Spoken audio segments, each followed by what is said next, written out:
राधा राधा राधा राधा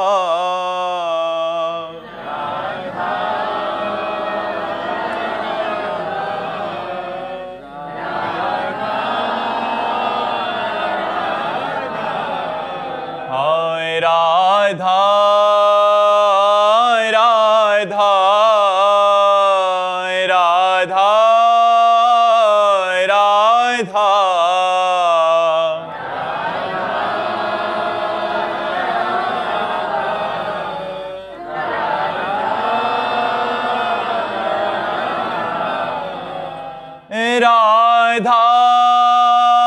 हाय राधा राधा राधा राधा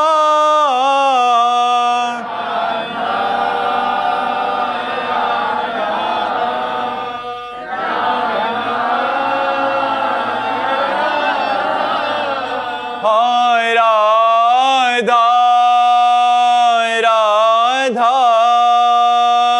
राधा राधा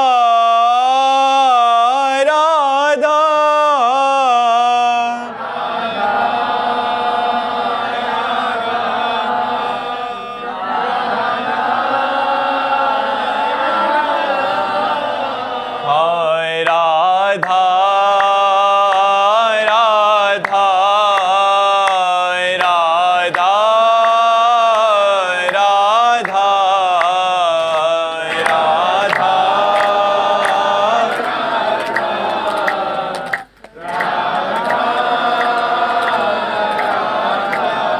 हाय राधा राधा राधा राधा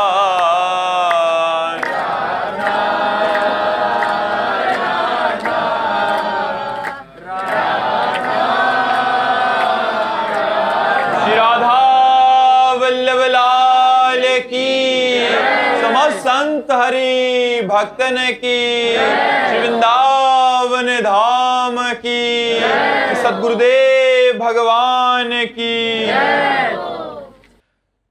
सागर जी भोपाल से। राधे राधे महाराज जी। महाराज जी आपके चरणों में कोटि कोटि प्रणाम। हे गुरुदेव, मैं भगवान से मन चाहा वरदान प्राप्त करना चाहता हूं। मैं ऐसी कौन सी तपस्या साधना करूं जिससे भगवान स्वयं वर देने के लिए प्रकट हो जाएं?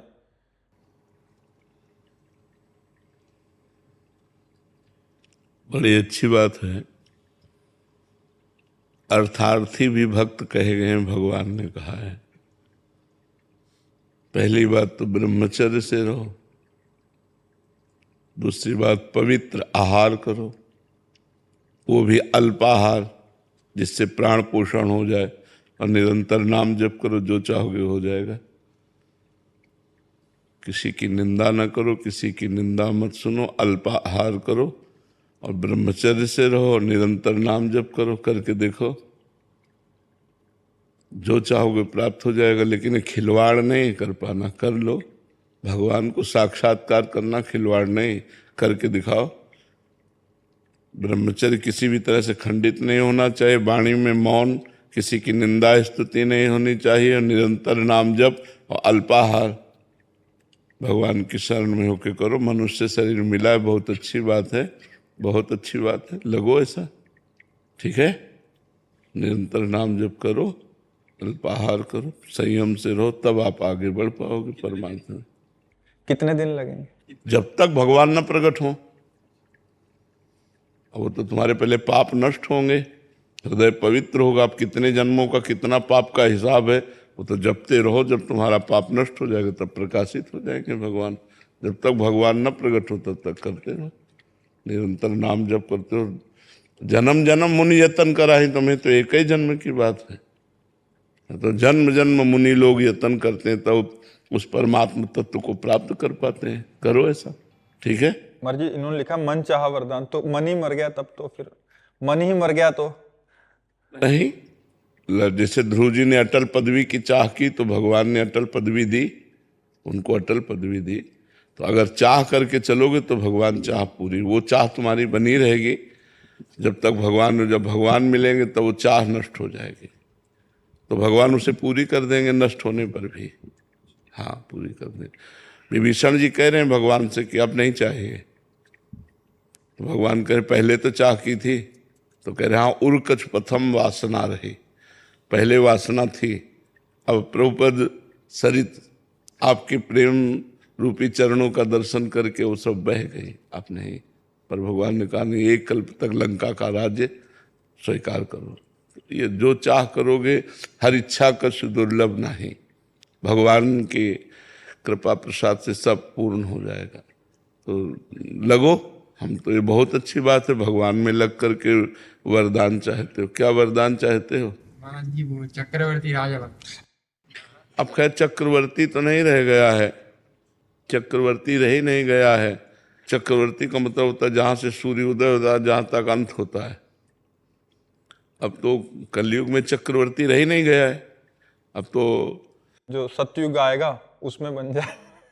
हाँ, तपस्या करो, अगर भगवान चाहेंगे तो अन्य युगों में कभी ऐसा। कलयुग में तो चक्रवर्ती सम्राट पद का धीरे से काम खत्म हो चुका है। अब तो अलग अलग देश के राजा हैं, अलग अलग देश के प्राइम मिनिस्टर हैं, तब तो ऐसा। अगर भगवान ही को प्राप्त कर लो तो कौन सब, फिर तो अनंत ब्रह्मांडों के स्वामी के दास हो गए, तो सब कुछ तुम्हारा ही है। छोटी चक्रवर्ती सम्राट पद बहुत छोटा है। देवराज इंद्र का पद, ब्रह्मा का पद भी जिस पद के आगे छोटा है वो है हरिदासत्व। भगवान के दासत्व को क्यों नहीं मांगते कि मैं सदैव आपके चरणों के समीप रहूं, आपको देखता रहूं, निरंतर नाम जप करूं, आपके प्रेम में रोऊं, ये बात मांगते। चक्रवर्ती सम्राट बहुत से हो गए, धूल दूसरित हो गए, कौन जानता है, इतिहास के पन्नों में लिखे रह गए, और उनके बने हुए जो महल थे वो खंडहर हो गए। क्या है चक्रवर्ती सम्राट? 4 दिन की चांदनी फिर अंधेरी रात, फायदा क्या? महाराज जी, इस प्रश्न का कोई अस्तित्व तो नहीं है जो कर रहा हूँ। आपसे वरदान मांगने के लिए बोला जाए कि भगवान के द्वारा, तो आप क्या मांगो? भगवान से खुद कहेंगे हम, तुम्हें तो क्या चाहिए? अगर हमसे भगवान कहे कि तुम्हें क्या चाहिए, तो हम पूछेंगे आपको क्या चाहिए। आप हमसे बोलो क्या चाहिए, क्योंकि मैं आपका सेवक हूं, आप आज्ञा कीजिए, आपको क्या चाहिए। आपके नाम के बल से आपको आशीर्वाद देने की सामर्थ है, आपके नाम के बल से आपको आशीर्वाद देने की सामर्थ है। ब्रह्म राम ते नाम बड़ वरदायक वरदान। अब कुछ नहीं चाहिए, जो मिला वो बहुत कुछ मिला है, अब नहीं चाहिए। अब आप बताओ, आप कैसे खुशी रहोगे? आप सुखी रहो, आप खुशी रहो, आपके सेवक है, आज्ञा कीजिए, आपके नाम के बल से सब पूर्ण होगा। तो हम लोग तो श्री जी को आशीर्वाद देते हैं, प्रिया प्रीतम को आशीर्वाद देते हैं, तो क्या चाहिए हमसे? खेलो कूदो, आनंदित रहो, बस ऐसे ही मुस्कुराते रहो, ऐसे ही रहो, खुश रहो, आनंदित रहो, बस आप प्रसन्न रहो। कोई लौकिक इच्छा नहीं रह गई हमारी। ये झूठे, ये सब झूठे सिक्के हैं। यहाँ क्या सच्चा है? क्या सच्चा है? कौन सा सुख ऐसा है जो कि वाह, बोलो क्या सच्चा है? रुपया का महत्व किस काम का? अच्छा, शरीर अस्वस्थ है तो किस काम का जीवन? अच्छा, शरीर स्वस्थ है तो कौन सा ऐसा भोग सर्वश्रेष्ठ? मलमूत्र के द्वार ही तो है। कौन सा ऐसा श्रेष्ठ सुख है? तो और कौन सा भोग रह गया? खाओ 6 घंटा में शौच बन गया, दूध पियो चाहे जो जूस पियो, थोड़ी देर में मूत्र बन गया। कौन सा सुख है यहाँ? कौन सा सुख है? हमें ये बताए कि ये टाप का सुख है। टाप का सुख कौन सा है? कोई सुख नहीं, पूरा जीवन व्यतीत हो जाता है इसी में। क्या मिलता है? तभी तो सुख की खोज तभी संपन्न होती जब भगवान मिल जाते हैं। इन सबसे सुख की खोज पर अज्ञान के कारण उसे लगता है कि हम ऐसे। भगवान का आश्रय लो, भजन करो, जो चाहोगे प्राप्त हो जाएगा। इस युग में न सही तो अगले युग में। जीव तो अविनाशी है, भगवान ऐसा बना सकते हैं। नाम जप करो। लखन गुप्ता जी, राधे राधे।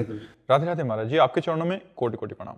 गुरुदेव भगवान, जब मनुष्य चाहता है कि मेरी लौकिक उन्नति हो और लोग मुझे जाने, तब भगवान वैसा विधान नहीं करते। और जब मनुष्य शरणागत होता है और कुछ कामना बाकी भी नहीं रहती उसके मन में, तो अपने को संसार से छुपाकर रखना चाहता है, तो भगवान उसको ना चाहते हुए भी कुछ लीला ऐसी क्योंकि वो करते हैं कि अधिकारी वो है। प्रकाशवान हो जाता है। वो अधिकारी, अब वो संसार का कल्याण कर सकता है, क्योंकि उसकी कोई चाह नहीं है, वो संसार से भी मिलना नहीं चाहता।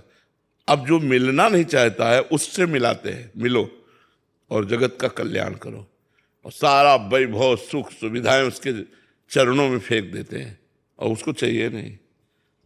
यही है, संतों ने कहा है, माया को सब कोई भजे, माधव भजे न कोई, जो माधव को भजे तो माया चेरी होए। माया को सब कोई चाहता, लेकिन श्री कृष्ण का भजन नहीं करता। अगर श्री कृष्ण का भजन करो तो माया आपकी दासी हो जाएगी। गुरुदेव, आपके कृपया प्रियाप्रीतम के सिवा कुछ नहीं चाहिए। हाँ, यही सार बात है।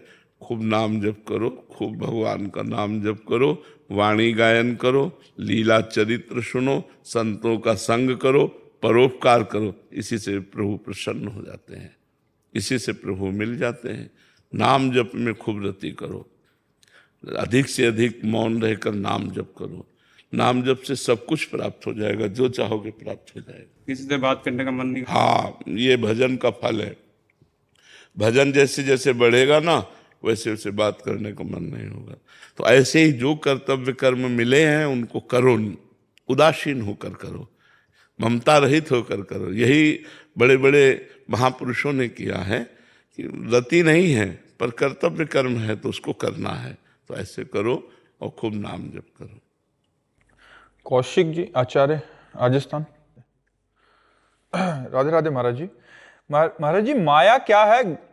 इस संसार में जीव चारों ओर माया से घिरा हुआ है, परंतु माया वाली चीजों से आसक्ति ना करना और प्रभु का चिंतन करते रहना, ये वैराग्य है क्या?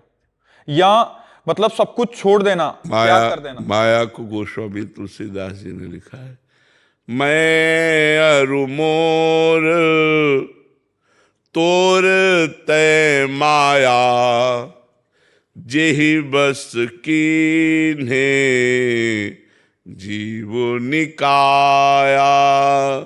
गो गोचर जहाँ लगु मन जाए, सो सब माया जानहु भाई। मैं मोर तय तोर, जहाँ तक मन जाए, इंद्रियां जाए, सब भगवान की माया है। जितना इंद्रियों से जो देखा जाता है, भोगा जाता है, मन से जो संकल्प विकल्प किया जाता है, ये सब भगवान की माया। मैं और मोर तोर तय माया, जेहि बस कीन्हे जीव। जितना जीव है सब इस माया के अधीन है।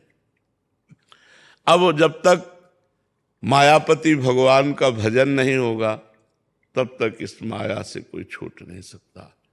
वारी मथे घृत होए बरु, सिकता ते बरु तेल, बिनु हरि भजन न भवतरी, या सिद्धांत पेल।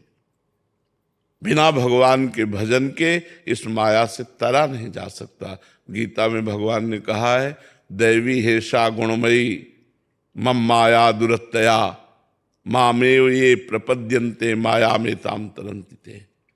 ये जो दैवी दिव्य माया है, ये 3 गुणों वाली है, इससे सहज में पार नहीं हुआ जा सकता। मेरी शरण में आ जाओ, मैं तुम्हें पार करवा दूंगा। मामेव प्रपद्यन्ते माया में ताम तरन्ति ते। मेरी शरण में आ जाओ तो माया से तुम तर जाओगे। तो भगवान की शरण में होकर भगवान का लीला गुण सुने, भगवान का नाम कीर्तन करे, भगवान का नाम जप करे, भगवान के प्रेमी महात्माओं का संग करे, तो माया से मुक्त हो जाए। वैराग्य का नाम है, जो वैराग्य जिससे कहते हैं, आपने कहा वैराग्य। एक होता है कि हम भोगना चाहते हैं पर भोगेंगे नहीं, क्योंकि मुझे भगवत प्राप्ति करनी है, इसे कहते हैं त्याग। यहीं से शांति शुरू हो जाती है, त्यागात् शांति अनंतरम। और भोगने वाली सब सामग्री पास है पर भोगने की इच्छा नहीं है, इसे वैराग्य कहते हैं। और भोगने की सामग्री है, ऐसी स्मृति भी नहीं रह गई, उसे उपरति कहते हैं। सबसे श्रेष्ठ उपरति होती है कि भोगने की सामग्री, ये भोगने की सामग्री है, ऐसी स्मृति ही खत्म हो गई। उसमें तो वैराग्य में ये तो रहता है कि भोगने की सामग्री, लेकिन इच्छा नहीं भोग की। उपरति में ये भोगने की सामग्री है, ऐसी स्मृति ही नहीं रहती। वो महापुरुष उपरति को प्राप्त हुआ, त्रिगुण माया पर विजय प्राप्त कर लेता है। तो त्याग, वैराग्य और उपरति, ये तीनों एक क्रम है उसकी उठने का। गुरुदेव, कभी कभार हृदय में नहीं आता, लेकिन मैं खुद चला के त्याग कर देता हूँ कि मन में आ रहा है, नहीं आ रहा कोई बात नहीं, पर त्याग करना है। हाँ बिल्कुल, करूंगा तभी आगे बढ़ पाऊंगा। मन का क्या है, वो तो धोखा देता रहता है। हाँ बिल्कुल बिल्कुल बिल्कुल, ऐसा ही विवेक के द्वारा करना चाहिए। तृप्ति चौहान जी। श्री हरिवंश गुरुदेव। गुरुदेव भगवान, भगवत प्राप्ति के लिए दृढ़ता और वैराग्य होना चाहिए, वो अभी नहीं आ रहा और समय निकलता जा रहा है। अनुकूलता में दृढ़ता नहीं बनती और प्रतिकूलता में भी समस्या से निकलने का प्रयास होता है। ऐसे में महाराज जी कैसे शरणागति पुष्ट होगी? नाम जप, जितना अधिक नाम जप करोगे उतने ज्ञान, वैराग्य और प्रेम तीनों बढ़ता चला जाएगा। जैसे एक एक कवल भोजन पाने से तुष्टि, पुष्टि, क्षुधा निवृत्ति होती है, ऐसे एक एक नाम जप करने से संसार से वैराग्य, भगवान में अनुराग और अपने स्वरूप का ज्ञान तीनों बराबर होता जाता है। खूब नाम जप करो, धीरे धीरे धीरे धीरे दृढ़ता। नाम जप के बिना बिल्कुल सब बेकार। नाम जप हर साधन का मूल जड़ है। यज्ञानाम जप यज्ञोष्मी, यज्ञों में सबसे बड़ी यज्ञ जप यज्ञ, राधा राधा राधा। कलयुग में कोई दूसरी गति नहीं है, साधना नहीं है जिससे भगवत प्राप्ति की जा सके या मनोकामना पूर्ण की जा सके। हरेर नाम हरेर नाम हरेर नामैव केवलम, कलौ नास्तेव नास्तेव नास्तेव गति अन्यथा। 3 बार का नहीं है, नहीं है, नहीं है। कोई साधन ऐसा नहीं जो तुम्हें माया से मुक्त कर सके। हरेर नाम हरेर नाम हरेर नामैव केवलम, केवल केवल केवल भगवान नाम, भगवान का नाम ही तुम्हें माया से मुक्त कर देगा। तो वैराग्य, ज्ञान, प्रेम सब इसी से मिल जाएगा। खूब डट के जपो, जिद्दी स्वभाव बनाकर जपो। जितनी संख्या, एक नियत कर लो कि हमें 50,000 रोज नाम जप करना है, तो 49,000 ना होने पावे, 51 भले हो जाए। ऐसा जिद्दी स्वभाव रखो कि हम भोजन नहीं पाएंगे जब तक हमारी संख्या पूरी नहीं होगी। वही साधक आगे बढ़ पाता है। जो आज 20 माला किया, कल 10 माला किया और 2 दिन किया नहीं, वो 20 माला किया तो 19 नहीं होने देंगे, अब 20 ही चलेगा।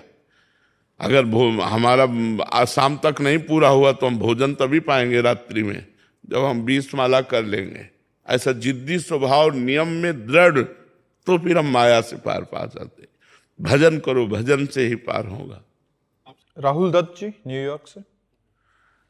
राधे राधे महाराज जी। महाराज जी, सांसारिक माया जाल और कर्म बंधन से बंधे हुए जाने अनजाने में हुए पापों से कैसे मुक्ति पाएं?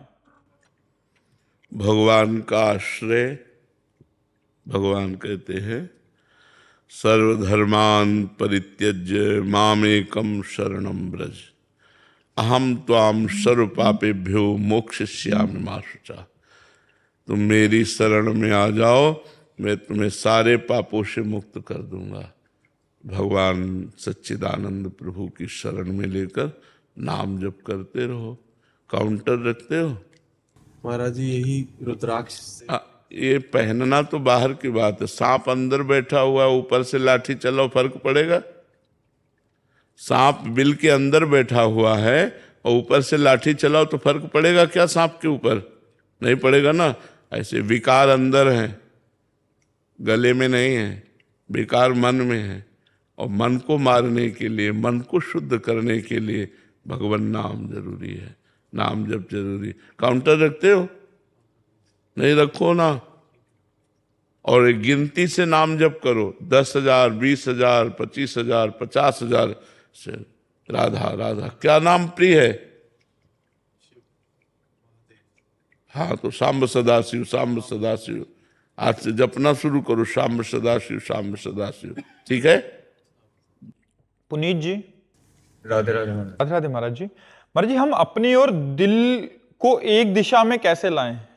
मतलब कहने का मतलब निर्णय लेते समय कि अपनी नहीं, बुद्धि और मन, इन दो की बात होती है। अपने जो स्वरूप है वो तो निर्विकार है, उसमें तो कोई चाह ही नहीं है। बात है बुद्धि और मन की। मन कहता है और बुद्धि काट रही है, तो किसकी बात सुने? बुद्धि की, मन की नहीं। मन गलत सलाह पेश करता है और बुद्धि है न्यायाधीश, वो काटती है, गलत है। फिर मन जोर कसता है और सुख दिखाता है और बुद्धि को अपने पक्ष में कर लेता है और फिर वो कार्य करा देता है। जो पाप कर्म है, जो शास्त्र विरुद्ध है, जो नहीं करना चाहिए, वो मन करवाता है। इसलिए मन की बात ना मानो, बुद्धि की बात मानो। और बुद्धि तभी प्रवीण होगी जब सत्संग सुनोगे, नाम जप करोगे। नाम जप करने से बुद्धि पवित्र होती, तो पवित्र बुद्धि निर्णय करती नहीं ये गलत है, नहीं करना, हमें नहीं करना, फंस जाओगे, दुखी हो जाओगे। वो भय दिखाएगी, वो समझाएगी मन को। अगर बुद्धि ठीक है और खराब बुद्धि भी हुई तो मन और बुद्धि एक साथ मिल गए और गलत कार्य करके जीवात्मा आज जितनी जेल भरी है वो सब मनमानी करने से तो भरी है। जितने नरक जीव जाते हैं मनमानी करने से तो जाते हैं। तो मनमानी नहीं करना, शास्त्र आज्ञा, संत आज्ञा के अनुसार जीवन व्यतीत करना है। उसके लिए हमारी बुद्धि पवित्र होनी चाहिए। पवित्र बुद्धि तभी होगी जब भगवान में लगाओगे। मय्येव मन आधत्स्व मयि बुद्धिम निवेशय, मेरे में मन लगाओ, मेरे में बुद्धि लगाओ, तब बात बनेगी। तो जैसे विद्यार्थी जीवन हो, विद्याध्ययन, तो 4 घंटे विद्याध्ययन किया, उसको कृष्णार्पणमस्तु, 1 सेकंड की बात है, कृष्णार्पणमस्तु। खाली समय में राधा राधा राधा राधा राधा। गंदी बातें मोबाइल से नहीं देखनी, गंदे कार्य नहीं करने, गंदे बच्चों का संग नहीं करना, कोई नशा नहीं करना, बढ़िया जीवन हो जाएगा। कोई नशा करते हो? नहीं, आजकल तो एक प्रवाह बन गया है, सब बच्चे गलत धारा में जा रहे हैं। नशा करना और गंदी बातें, ये बच्चों के दिमाग को दिशा ही बदल दिया। जहाँ विद्याध्ययन, नम्रता, शीलवान, धैर्यवान, ब्रह्मचर्य, व्यायाम परायण, वो सब बातें। अब नई जो पीढ़ी है, बस उद्दंडता करना, व्यसन करना, व्यभिचार करना, बस यही दिमाग में बातें आती हैं। बहुत अच्छे बच्चे हो जो कोई नशा नहीं करते, कोई गंदी बात नहीं करते, अच्छे बनो। ठीक है। ईशा यादव जी हैदराबाद से। श्री हरिवंश महाराज जी, महाराज जी बहुत समय से नौकरी कर रहे हैं, अभी ऐसा लगता है कि अध्यात्म के मार्ग पर आगे बढ़े और परिवार में भगवत भाव करके सेवा करें। नौकरी छोड़ के ऐसा करना प्रमाद या अपने कर्तव्य से भागना तो नहीं होगा? कर्तव्य से भागना है, नौकरी नहीं छोड़ना। नौकरी करते हुए नाम जप करो। हर समय बिजी ही नहीं रहते, हर समय बिजी ही नहीं रहते। जिस समय आप खाली समय है, समय राधा राधा नाम जप कर रहे। जो नौकरी का, ड्यूटी का बहुत बिजी समय है, उसे कृष्णार्पणम कर रहे हैं और पूरे परिवार की सेवा कर रहे हैं। उन रुपयों में से 100 रुपया निकाल कर गौ सेवा में दे देते हैं, 100 रुपया संत सेवा में दे देते हैं। धर्म का कार्य भी बन रहा है और जीवन भी सुख चैन से कट रहा है। तो नौकरी नहीं छोड़नी, धर्म से चलो, कर्तव्य से भागो मत, अपने कर्तव्य का पालन करो। पूजा राठी जी, राधे राधे महाराज जी। महाराज जी मैं कुश्ती की अंतर्राष्ट्रीय खिलाड़ी रही हूं और अब अंतर्राष्ट्रीय कोच हूं। मेरा प्रश्न है कि मैं जब बच्चों को कुश्ती सिखाती हूं तो काफी बार बच्चे सुनते नहीं और मैं उन्हें डांट भी देती हूं और पिटाई भी कर देती हूं, तो इससे मुझे पाप लगेगा क्या महाराज जी? मुझे उनके भविष्य और अपने भविष्य की भी चिंता है। लेकिन कुश्ती के लिए ब्रह्मचर्य अत्यंत आवश्यक है और आजकल इसकी बहुत कमी हो रही है। जो ये हमारा ग्रामीण खेल है, गांव-गांव में 10-20 पहलवान तो होते ही थे। तो कुश्ती में ब्रह्मचर्य और अपने गुरु की अधीनता जो गुरु हमको शिक्षा देते हैं कुश्ती की, उनकी अधीनता। अब जैसे यहाँ हाथ मारा और देखा कि कमजोर है तो 100-200 हाथ वहीं मारेगा गुरु। अब वो अपराध थोड़ी उसके, वो तो अपने शिष्य को पुष्ट कर रहा है। अब जैसे दंड लगवाई, अब उसने अंक रख दिया 100 और 50 के बाद वो ढीले पड़ रहे, तो उसको परिपक्व करने के लिए कर रहे हैं, ना कि उसको नीचा दिखाने के लिए, ना उसे पीड़ा देने के लिए, उसको परिपक्व करने के लिए। तो गुरु का यह अधिकार है, चाहे जिस डिपार्टमेंट में हो, कि वो अपने शिष्य को परिपक्व बनाए, जिस डिपार्टमेंट में हो। तो परिपक्वता के लिए प्यार और शासन दोनों की जरूरत है। तो हम अपने अनुयायी जो हैं कुश्ती के, जो उनको प्यार भी दें और उनको शासन भी दें। शासन और प्यार के द्वारा हम उनको अच्छे पहलवान बनाएं, जो हमारे समाज में उन्नति करे, समाज की सेवा करे। जो शरीर पुष्ट है तो सब सेवाएं हो जा सकती। हमें जरूरी नहीं अंतर्राष्ट्रीय खेल में हम पहुंचे, लेकिन अगर हमारा शरीर स्वस्थ है तो हम एक अच्छे किसान बन सकते हैं, हमारा शरीर स्वस्थ है तो हम एक अच्छे समाज सेवक बन सकते हैं। तो ये स्वस्थता के लिए भी जरूरी है। आज हमारे नौजवान बच्चे सब भूल गए, नहीं तो 10-20 जो है दंड बैठक 15-20 मिनट में मारनी चाहिए। व्यायाम करने से शरीर पुष्ट रहता है। दवा कोई वर्जिश से बेहतर नहीं, दवा कोई वर्जिश से बेहतर नहीं। नुस्खा है कम खर्च बाला न सेन, शक्ति बढ़े फुर्तील है, चोट न अधिक पिराए, अन्न पचे चंगा रहे, कसरत सदा सहाय। जो दंड बैठक मारता है ना, वो दवाई की कम जरूरत पड़ती है।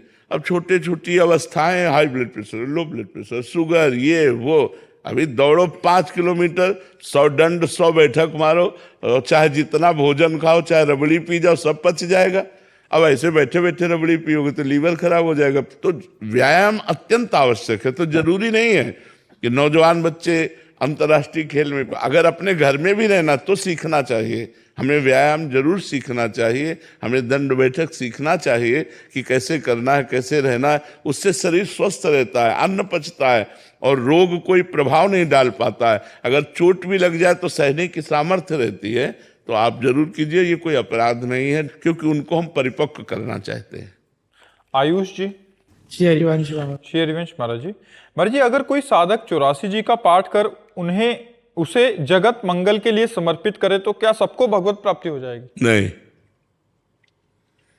भगवत प्राप्ति उसी को होती है जो स्वयं भगवान का चिंतन निरंतर करता है। जगत मंगल के लिए तो उसके पाप नष्ट होंगे, लेकिन वो भगवत प्राप्त थोड़ी हो जाएगा। भगवत प्राप्ति तो उसी को होगी जो स्वयं अपने मन से भगवान का चिंतन करता है। किसका प्रश्न है, समझ रहे ना? स्वयं भगवान का चिंतन करता है, उसको भगवत प्राप्ति होती है। रितिका वर्मा जी, छत्तीसगढ़। श्री हरिवंश महाराज जी। महाराज जी, क्या हमारे जीवन के निर्णय पूर्व से ही निर्धारित हैं या हमारे पास अपनी नियति चुनने का वास्तविक? नहीं, पूर्व से निर्धारित है सुख और दुख।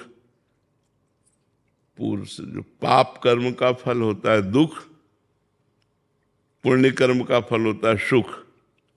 सफलता और असफलता ये हमारे, जैसे हम बहुत अच्छे दौड़ाक है लेकिन हमारा प्रारब्ध बुरा है, तो हम दौड़ने चले लेकिन हमारे पैर में या फिसल गए या कुछ ऐसा कुछ हो गया कि यद्यपि हम समर्थ थे अपने गोल तक पहुंचने में, लक्ष्य तक, लेकिन असमर्थ हो गए। इसे कहते हैं प्रारब्ध, कि आपका प्रयास सफल रहा लेकिन परिणाम असफल रहा। हाँ, नाम जप से हम प्रारब्ध को दबा सकते हैं, हम प्रारब्ध से आगे बढ़ सकते हैं। इसीलिए हम सबको कहते हैं नाम जप करो। भगवान के नाम में पाप नाशक शक्ति है, वो पाप को विध्वंस कर देगा और जो बुरा प्रारब्ध है उसको सहने की सामर्थ्य देगा। अच्छा, हम एक बार असफल हो गए लेकिन हम अगली बार फिर प्रयास करते हैं।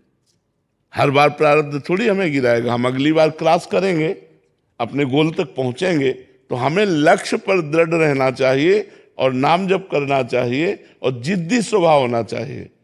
मतलब हमारा जैसे बचपन से हम बाबा जी हैं, तो जैसे मन ने कहीं में भयभीत किया, 13 वर्ष से बाबा जी हैं, तो जैसे गंगा किनारे या कहीं कि यहाँ भूत है, अब मन ने भयभीत कर दिया, अब हम परेशान कि अकेले भ्रमण करते थे, ये तो मार देगा मन, ऐसे डरवाएगा तो जहां कहता है यहाँ भूत है वहां खड़े हो जाते, कहाँ भूत है, क्या भूत है, क्या परेशान, हम वहीं रुकते, कुछ नहीं। धीरे धीरे मन निडर हो गया, निर्भय हो गया। जिद्दी स्वभाव था कि अब गंगा जी में खड़े हो, कहीं मगरमच्छ आ गया तो हम कहा अगर प्रारब्ध भोग मगरमच्छ खाने का है तो जरूर तेरे को खाएगा, अगर नहीं है तो नहीं खाएगा। आंख मूंद करके ऐसे मंत्र जपो, मन है ना डरवाता रहता है ना, तो हमको नाम जप के द्वारा और एक अपना जिसे हम जिद्दी स्वभाव कहते हैं उसे कहते हैं दृढ़ संकल्प वाला, हमारा संकल्प दृढ़ हो तो हम एक बार हारेंगे, 2 बार हारेंगे, लेकिन तीसरी बार क्रॉस कर जाएंगे। तो हमें नाम जप करना चाहिए, शरीर स्वस्थ रखना चाहिए और अपने लक्ष्य का ध्यान रखना चाहिए कि मेरा लक्ष्य क्या है, मुझे वहां तक पहुंचना है। प्रकाश गुप्ता जी अहमदाबाद से।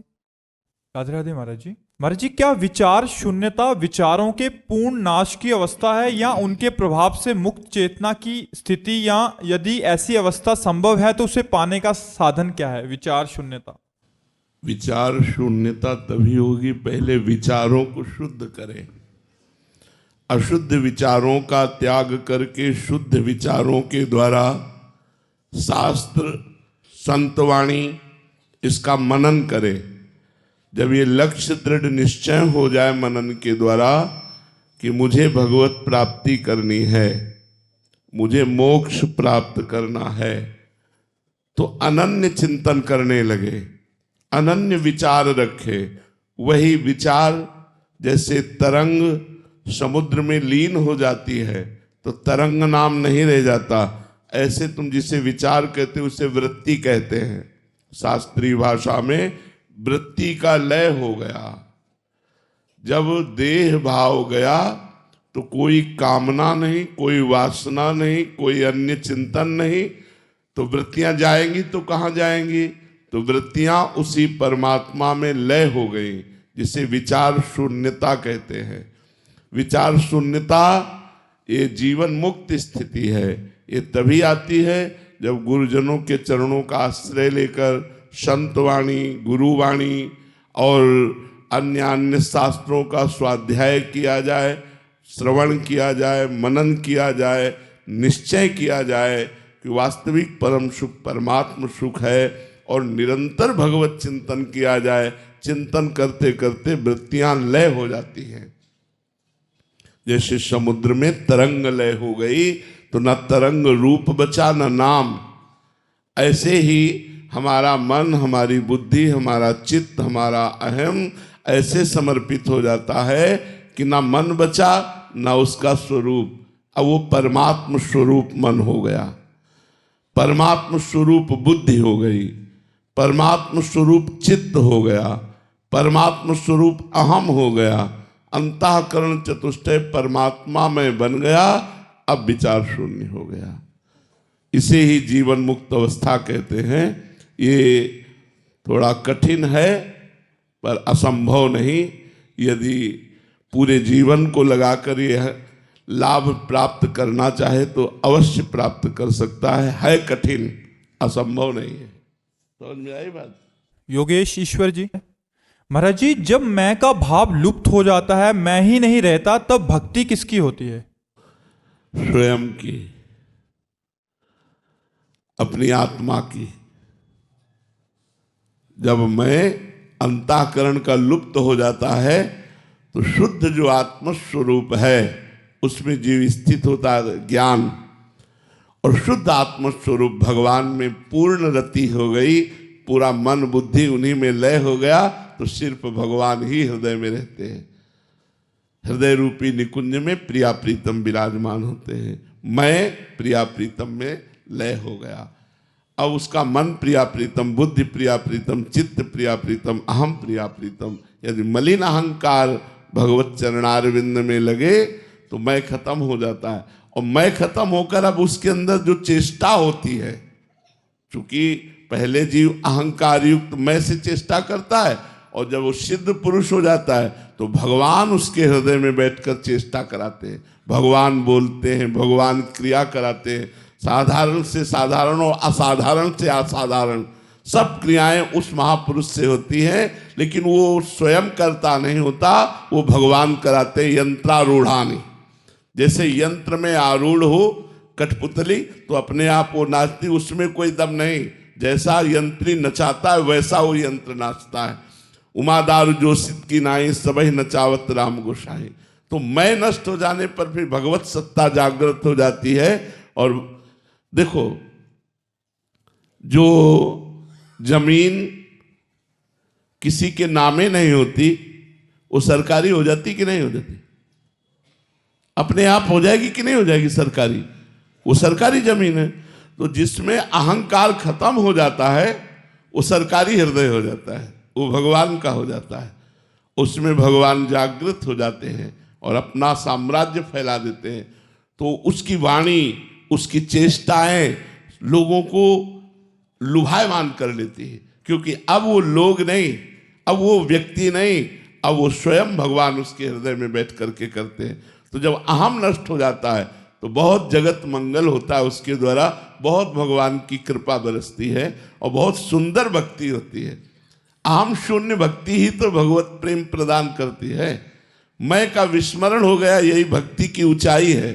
मैं का विस्मरण हो गया, केवल इष्टाकार वृत्ति, इष्टाकार वृत्ति। मैं का विस्मरण हो गया, केवल आत्माकार वृत्ति। तो ये आत्मवान, आत्म क्रीड़ारत महापुरुष, जीवन मुक्त महापुरुष, मैं ही तो सारी झंझट है। मैं धनी, मैं विद्वान, मैं ये, मैं, यही तो झंझट है। यही तो जन्म मरण चक्र का मूल है। संस्कृति मूल सूल प्रद नाना, सकल सुखदायक अभिमाना। ये अभिमान दूर हो जाए तो सब बात बन गई।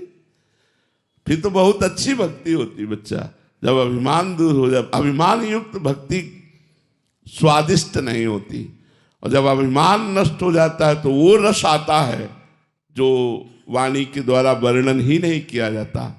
यहाँ दैन्यता में रस है, अभिमान नष्ट हुआ, दैन्यता आई, भक्ति रसमयी होती है, रसमयी भक्ति हो जाती है।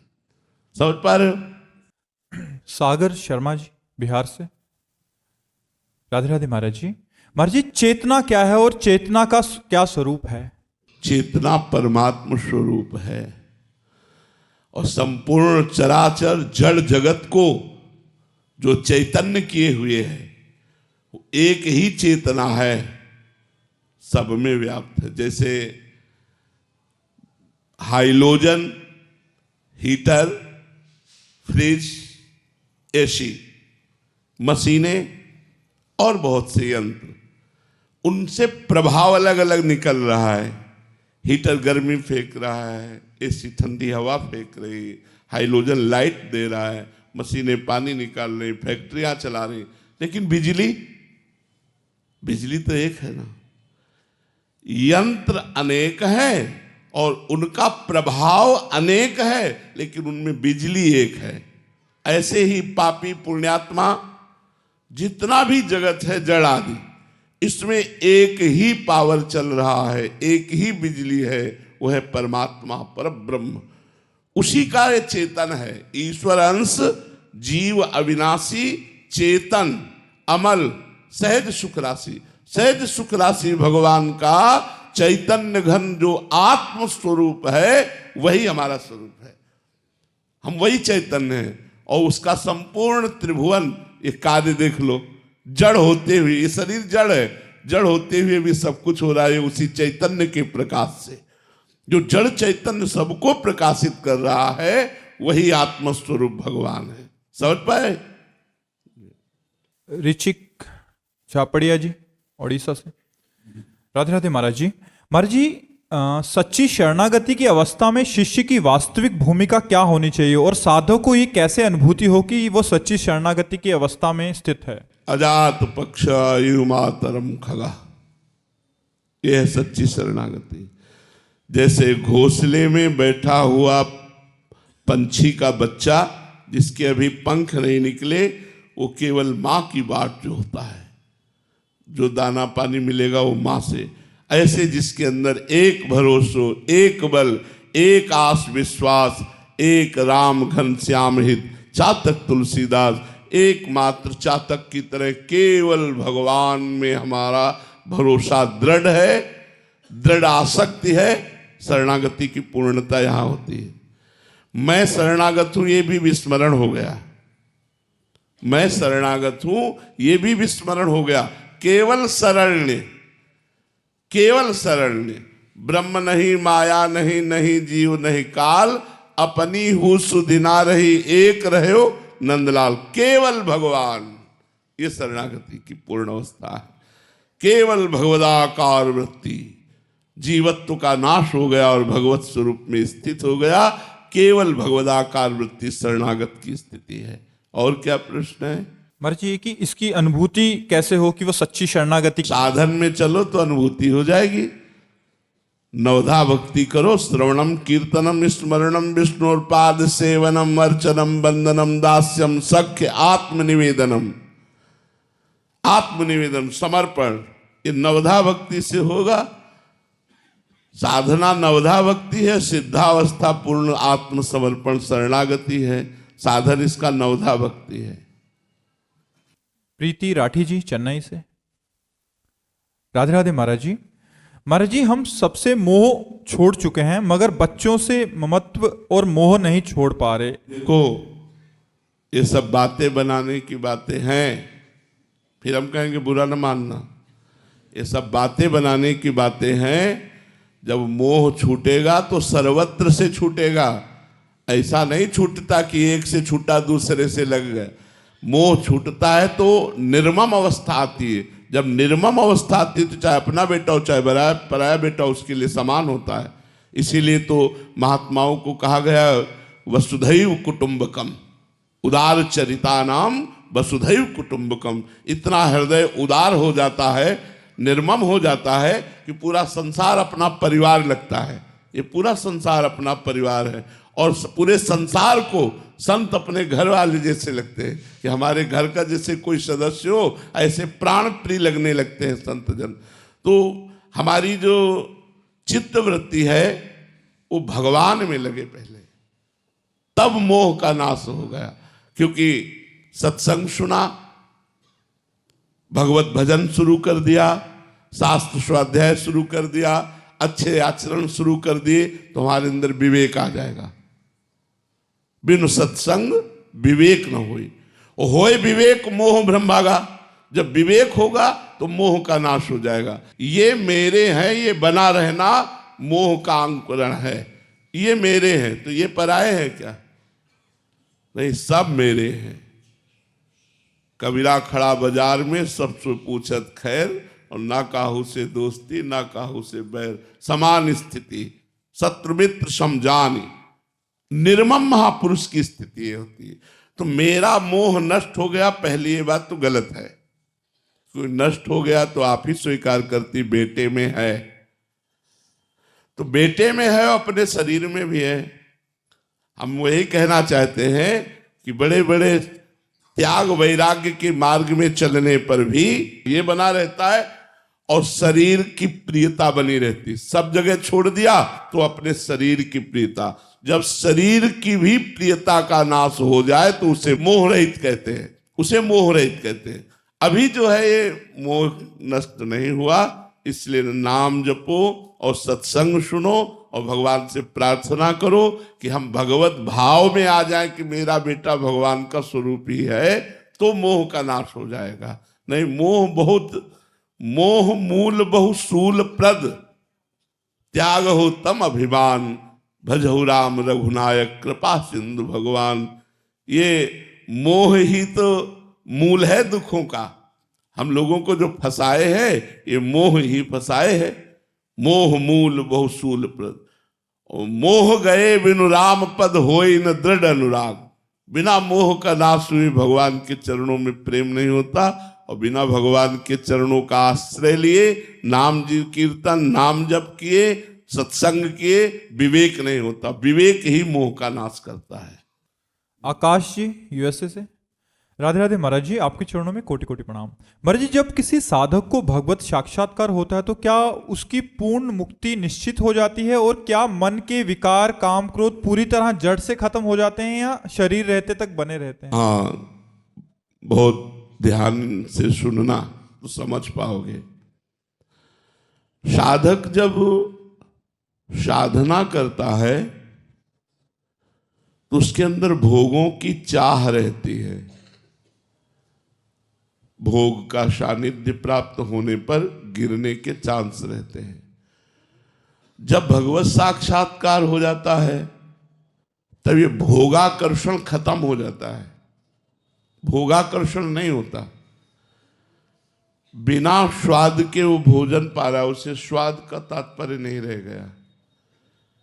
बिना किसी अपनेपन के, बिना ममता के वो आपसे प्यार कर रहा है, पर उसमें आपके प्रति न ममता है न आसक्ति है। शुद्ध प्रेम, भगवत स्वरूप प्रेम। जब भगवत साक्षात्कार हो जाता है तो कर्म विवश काम आदि दोष नहीं आते, लेकिन भगवत प्रेरित आते हैं। सिद्धों में भी भगवत प्रेरित आते हैं। जैसे देवर्षि नारद जी भगवान के अवतारों में गणना की गई है और स्वयं सिद्ध महापुरुष हैं देवर्षि नारद। अब उनके अंदर काम की संभावना ही नहीं है, लेकिन जब भगवान ने देखा कि देवर्षि नारद के अंदर काम विजयी होने का गर्व है, तो भगवान ने काम को प्रेरित कर दिया, जाओ और अपना प्रभाव दिखाओ। थोड़ी देर में ही देवर्षि नारद जी ने देखा कि एक बहुत सुंदर नगर है, ये तत्कालिक,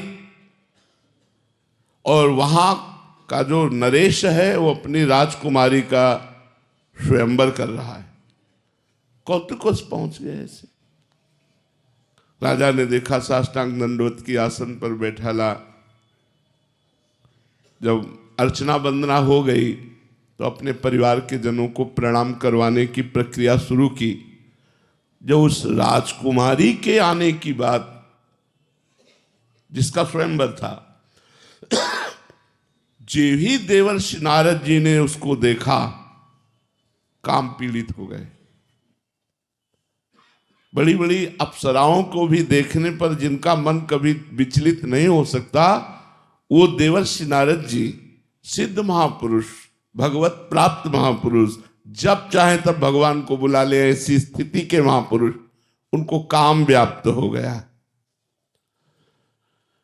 अब जैसे जैसे नजदीक आ रही थी, उनके हृदय की स्थिति बदलती जा रही थी। इतने में राजकुमारी के पिता ने कहा, महाराज हमारी पुत्री का हाथ देखिए कैसी रेखा है। अब दूसरा चमत्कार है कि जो ही हाथ देखा पकड़ के, तो स्पर्श करते ही व्याकुल हो गए, और रेखा में जो लिखा था कि जो इसका पति होगा वो मरेगा नहीं, मृत्यु विजयी होगा, समस्त ऐश्वर्य उसके चरणों में लौटेगा। बड़े बड़ा वो सब भगवान के लिए। अरे नारद जी ने कहा, तब तो पक्का ब्याह इसी से करेंगे। नारद जी ने विचार किया, मैं इतना सुंदर तो नहीं हूं, बाबा जी हूं। राजकुमारी स्वयंवर में जयमाला पता नहीं डाले कि ना डाले। यदि मुझे भगवान का रूप प्राप्त हो जाए तो निश्चित जयमाला डाल देंगे। देखो, भक्त किसी भी स्थिति में माया से कितना भी ठगा जा रहा हो, उस समय भी भगवान में ही रहता है। ये भक्त की महिमा होती है। कितना भी माया अपना प्रपंच फैला रही हो, उस समय में भगवान का आश्रय रहता है। देवर्षि नारद जी एकांत हुए और भगवान को पुकारा। पुकारते ही भगवान प्रकट हो गए। भगवान से कहा कि प्रभु, अब तो जब तब कुछ नहीं होगा, अब तो राजकुमारी से ब्याह मुझे चाहिए, इसलिए मैं हरि रूप मांग रहा हूं। इतना तो कहा, पर एक बात बहुत बड़े जोर की कही। कहा, जेहि विधि होई नाथ हित मोरा, करऊ सुबेगी दास में तोरा। प्रभु जिस तरह से मेरा हित हो, नारद जी सोच रहे हमारा हित राजकुमारी के प्राप्त होने में है, नाथ जल्दी वही उपाय करो जिससे हमारा हित हो, क्योंकि मैं आपका दास हूं। तो भगवान ने कहा हित ही नहीं, जेहि विधि हो ही परम हित, नारद सुनो तुम्हारा हित नहीं, तुम्हारा परम हित जिसमें होगा वो मैं करूंगा। जाओ दिया हरि रूप, और हरि कहते बंदर को भी। अब नारद जी का जो रूप था वो भयंकर मरकट बंदर का देह, और वो केवल राजकुमारी को दिखाई दे रहा था, और भगवान शिव के दो पार्षद पास में बैठे थे उनको दिखाई दे रहा था, और सबको देवऋषि नारद दिखाई दे रहे थे। राजकुमारी जयमाला लेकर जे हुई बड़ी तो देखा ये कुरूप बंदर पहले क्यों बैठा है। माला लेके मुड़ गई। देवर्षि नारद जी ने सोचा शायद मुझे देखा ना हो, तो बगल के जो सिंहासन पर राजा बैठे थे उनके पास जे गए, उसमें खड़े हो गए। नारद जी बैठ गए। राजकुमारी ने फिर दिखाए बंदर कैसे आ गए। फिर वो नारद जी को लग रहा है कि ये क्या है, मेरे हरि रूप में आकर्षित होकर जयमाला क्यों नहीं डाल रही। इतना विचार ही कर रहे थे कि 16 वर्ष की अवस्था, घनश्याम शरीर, कमल लोचन, विश्व मोहन, भगवान पधारे। जे ही भगवान पधारे तो राजकुमारी ने जयमाला डाल दी। नारद जी को लगा मारो प्राण निकल गए। देखो काम विजयी महात्मा, भगवत प्राप्त महात्मा, लगा मानो प्राण निकल गए। अब क्या होगा, क्योंकि जयमाला तो भगवान शिव के पार्षदों ने कहा आप अपने को बड़ा सुंदर समझते हैं क्या, जरा जल में जाकर दर्पण में देखिए। तो उस समय उन्होंने जल में देखा, प्रति मरकट बदन भयंकर देही। अरे हमारे साथ छल, मैं इनको अपना स्वामी मानता था। देखो बुद्धि कितनी भ्रमित हो जाती। मैं इनको अपना स्वामी मानता था, मैं इनका दास हूं, और ये ऐसा। तो भले भवन अब बायन दीन्हा, पावोगे फलापन कीन्हा।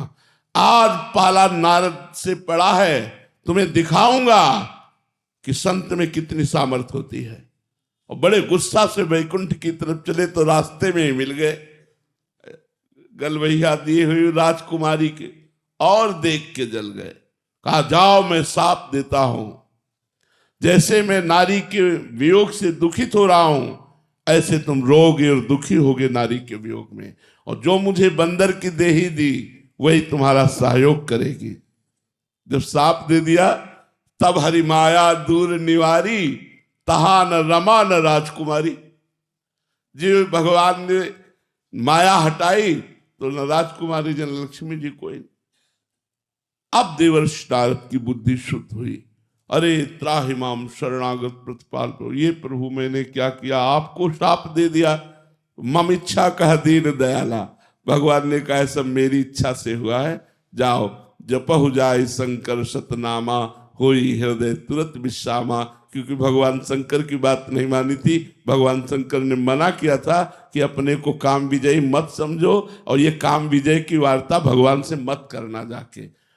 तो जो सिद्ध पुरुष हैं, जो अवतारी पुरुष हैं, इनमें स्वाभाविक काम प्रवेश नहीं करता, इनमें भागवत प्रेरणा से काम प्रवेश करता है। क्योंकि भगवान के निज दास होते हैं। जैसे देवर्षि नारद जी जैसे महापुरुष, तो ऐसे सनकादि भी महापुरुष हैं। अब वैकुंठ पधारते हैं और जय विजय रोक देते हैं, तो रुके रहना चाहिए भाई। अगर कोई गेटमैन रोक रहा है तो सभ्यता ये है कि आपको रुकना चाहिए, आपको लड़ना नहीं चाहिए। ये सिद्धांत समझना चाहिए। अगर द्वारपाल रोक रहा है तो आपको रुकना चाहिए, फिर प्रार्थना करनी चाहिए। फिर रोक रहा है तो फिर प्रार्थना करनी चाहिए। लेकिन उल्टा हो गया। जो ब्रह्म प्राप्त महात्मा होते हैं उनमें विकार नहीं होते, लेकिन भगवत प्रेरित क्रोध विकार सनक सनंदन सनातन सनत कुमार में आ गया और उन्होंने शाप दे दिया, जाओ तुम दोनों जय विजय 3 जन्म के लिए असुर भाव को प्राप्त हो, दैत्य भाव को प्राप्त हो। तो देवर्षि नारद जी में काम, सनकादि में क्रोध। अक्रूर जी महाराज भगवान के परम प्रेमी भक्त हैं, लेकिन स्यमंतक मणि पर इतना उनका भाव लग गया कि वो काशी लेकर चले गए, द्वारिका छोड़कर, भगवान का दर्शन स्पर्श छोड़कर। लोभ अक्रूर जी स्यमंतक मणि का। तो इन सिद्ध पुरुषों में भी जब भगवान की प्रेरणा होती है तो ये काम क्रोध लोभादि दिखाई देते हैं, अन्यथा नहीं स्वात्मा रामम विषय मृग तृष्णाम भ्रमयति। आत्माराम पुरुष कभी विषय मृग तृष्णा में भ्रमित नहीं हो सकता। अगर भगवान से किसी भी क्रिया से उसको जो अहम आया है उसे दूर करवाना होता है तो ये लीलाएं कर देते, अन्यथा सिद्ध पुरुषों में सद्विकार जित अनग अकामा, वो कामना रहित होते हैं, वो निष्पाप रहते हैं, उनमें कोई मलिन भावना नहीं रहती। भगवान के निर्मल चरणों का जो चिंतन करके उनको प्राप्त हो गए हैं, उनमें मलिन भावना की संभावना नहीं। पर ऐसे में भी अगर कहीं अहम जागृत हो गया तो फिर विकार आने की संभावना है, वो भगवत प्रेरित विकार आते हैं। आप समझ पाए? श्री राधा वल्लभ लाल की। जी आपका एक और प्रश्न था कि कभी कभी ये मन कहता है कि अगर अच्छी व्यवस्था होती तो भजन और अच्छे से होता। लेकिन हम तुमको बता रहे हैं तुम्हारी सोच गलत है। जब व्यवस्था अच्छी नहीं होती तब अच्छा भजन होता है, और वैसे भी सही माने में याद आती है जब हमारे पास असुविधा होती है। जैसे आप 1 रोटी 2 रोटी सब्जी लिए और भगवान को भोग लगा रहे हैं तो आपको रोना आएगा, प्रभु गरीब आदमी है, हमारे पास कुछ नहीं। और 56 भोग जब आपके पास पैसा आएगा लगाओगे ना तो गर्व रहेगा कि 56 भोग लगाता हूं। तो भगवान भोग नहीं पाते, भगवान भाव पाते हैं। जब एक थोड़ी सी सब्जी और 1-2 रोटी लेकर भगवान के आगे रोते हुए लगाओगे ना, वो भगवान पा लेंगे। भगवान को प्यार पसंद है, प्रेम पसंद है, भाव पसंद है। तो सुविधा में भाव आता है या असुविधा में? असुविधा में भाव आता है। जब धन्ना जाट बालक थे, एक बाजरे की रोटी लेकर भगवान को रोक के कहते तो भगवान आधी पाते और आधी धन्ना जाट पाते। और 56 भोग लगाते हैं लोग, कोई देखता है भगवान कहीं पाते हैं? भाव वाला दृष्टि वाली बात अलग है, लेकिन प्रगट में नहीं पाते। और कितने गरीबों की भगवान ने प्रगट में पाई है। तो हमें लगता है कि अगर सुविधा भगवान दे दे तो उन्हीं की दी हुई है, कोई बात नहीं, भजन करे। लेकिन असुविधा में जो भजन होता है उस सुविधा में भजन नहीं होता है, पक्की बात है। असुविधा में भगवान का भरोसा, सीधे भगवान से कनेक्शन होता है, और सुविधा में माया का कनेक्शन जुड़ जाता है, सुविधा का कनेक्शन जुड़ जाता है। अब हमको अभी कुछ भी चाहिए, हम बोले तुरंत मिल जाएगा, सब चीज़ है। और जब हमारे पास कुछ नहीं है, और अगर गुड़ भी किसी ने दिया ना तो भगवान की बड़ी कृपा, देखो भगवान ने गुड़ दिया, भगवान ने आज हमको सेव दिया, भगवान ने आज हमें खीर खवाई। भगवान ने ये जरा खीर बनाना, तो खीर अभी 10 मिनट में बन के आ जाएगी। ये थोड़ी होगा भगवान ने दिया, लेकिन हमारे पास कुछ है नहीं और कोई खीर लेके आ गया तो साक्षात भगवान आए, हमें खीर पवाए भगवान। और दिन भर खुशी रहती थी, आज भगवान ने देखो हमें ऐसा प्यार किया। भगवान गरीबी में भगवान का प्यार दिखाई देता है, और अमीरी में रुपए का विलास दिखाई देता है, भगवान का प्यार नहीं। तो हमें लगता है यार, अमीरी न मांगकर भगवान से भक्ति मांगो, चाहे अमीर रखो चाहे गरीब रखो, अपनी भक्ति में रखो, अपना भजन रखो। पर जी अमीर लोग सोचेंगे कि हम प्रारब्धवश अमीर हो गए हैं तो हमारे पास सारी सुख सुविधाएं, अभी कैसे उसको भजन मार्ग से जोड़ें? हाँ, तो उसमें भगवान की दी हुई संपत्ति मानो, अपनी ना मानो। तो वो भगवान की, नाथ सकल संपदा तुम्हारी मैं सेवक समेत सुतनारी। हे प्रभु, ये सारा सुख संपत्ति आपका है, मैं तो सिर्फ आपका सेवक हूं, ये सब आपका वैभव है। नाथ सकल संपदा तुम्हारी, ये सब तुम्हारी है, मैं सेवक हूं, बढ़िया भक्ति हो जाएगी। लेकिन फिर भी असुविधा वाली भक्ति जो होगी उसकी टक्कर की सुविधा वाली भक्ति हो ही नहीं सकती, ये पक्की बात है। जो सिद्ध हो गए हैं वो चाहे सुविधा में रहे चाहे असुविधा में रहे, उनका दिमाग तो भगवतमय हो गया है। लेकिन जो साधक है उसको असुविधा जरूर स्वीकार करनी चाहिए। महाराज भर्तरी जी चक्रवर्ती सम्राट हुए, जब उन्होंने वैराग्य लेकर भगवान शंकर की आराधना की और भगवान शंकर प्रसन्न हुए तो उन्होंने वरदान मांगा, बड़ा भावपूर्ण है कि प्रभु कभी सम्मान से मुझे भिक्षा न मिले। चक्रवर्ती सम्राट, सम्राट पद का त्याग करने वाला महापुरुष क्या मांग रहा है? कभी सम्मान से मुझे रोटी न मिले, सम्मान कभी मुझे न मिले। ये क्यों? क्योंकि सम्मान मिलेगा तो मैं कहीं अहम से युक्त ना हो जाऊं, और जब अपमान भरी रोटी मिलेगी तो आपकी याद आएगी। जब दूसरों के दरवाजे पे खड़ा हुआ जाता, राधे श्याम, क्या है?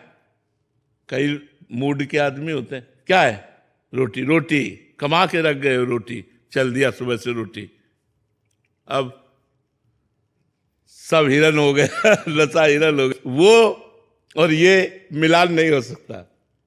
गालियां मिले चाहे अपमान मिले, हमारा काम है, हम 5 घरों से रोटी मांगी, एकांत में आ गए। अगर नहीं मिली तो भूखे सो गए भगवान का। वो भजन यहां नहीं होगा। यहां भूखे नहीं सो सकते। यार इच्छा नहीं है तो सेव का जूस पी लो, यहां तो सुविधा है ना, आप ये ले लो, आप ये ले लो, तो कुछ ना कुछ तो इच्छा हो जाएगी। अब वहां रोटी नहीं मिली, जब रोटी नहीं मिली तो सेव का जूस कहां से? राधा राधा राधा राधा। असुविधा के द्वारा भजन होता है, पर सुविधा भी यदि है वो भगवान को समर्पित करके सेवक भाव से भजन किया जाए तो वही बात सुविधा से भी भगवत प्राप्ति हो जाती है। पर स्वयं भोक्ता ना बने। अगर स्वयं सब अच्छे अच्छे पदार्थ खाना हो सब, ये तो विलासिता हो जाएगी, फिर भजन नहीं होगा, ये पक्का समझो। अच्छे अच्छे पदार्थ पाने वाला अच्छा भजन नहीं कर सकता। रूखा सूखा खाने वाला अच्छा भजन करेगा। जिसका भोजन स्वादिष्ट उसका भजन स्वाद रहित, और जिसका भोजन स्वाद रहित उसका भजन स्वादयुक्त। एक दिन देखो पाके, रोटी और थोड़ी सब्जी केवल रख लो, रोटी में 4 रोटी पाके देखो, फिर भजन कैसा होता है। और गुलाब जामुन रबड़ी ये वो दुनिया की चीज पाओ, फिर देखो भजन क्या होता है। फिर संसार का भजन होगा, ये चिंतन वो चिंतन संसारिक भोगों का। और नमक रोटी खाओगे तो रोना आएगा भगवान के लिए। तो यही दीन प्यारे वेद पुकारे द्रवो सुश्री भगवाना। भगवान को दैन्यता प्रिय, इसीलिए बड़े बड़े वैभवशाली महात्मा भी दैन्य होकर भगवान की आराधना में लगे रहते। वैभव आने में दोष हो जाता है। एक भरोसो एक बल एक आस विश्वास, एक राम घनश्याम हित चातक तो सीधा। सीधे भगवान से आशा भरोसा, जो भी जरूरत भगवान से। तो जो हमारी परिस्थिति बिगड़ी हुई है, इस समय अगर हम भजन कर ले गए तो जब परिस्थिति सुधरेगी तो चकाचक भजन अपने आप होने लगेगा। और अगर अभी भजन नहीं हुआ तो परिस्थिति सुधर जाने पर भोगों की इच्छा होती, भजन की नहीं। ये बात समझ लेना। इसलिए नाम जप करो, परिस्थिति बदलने की चिंता न करो।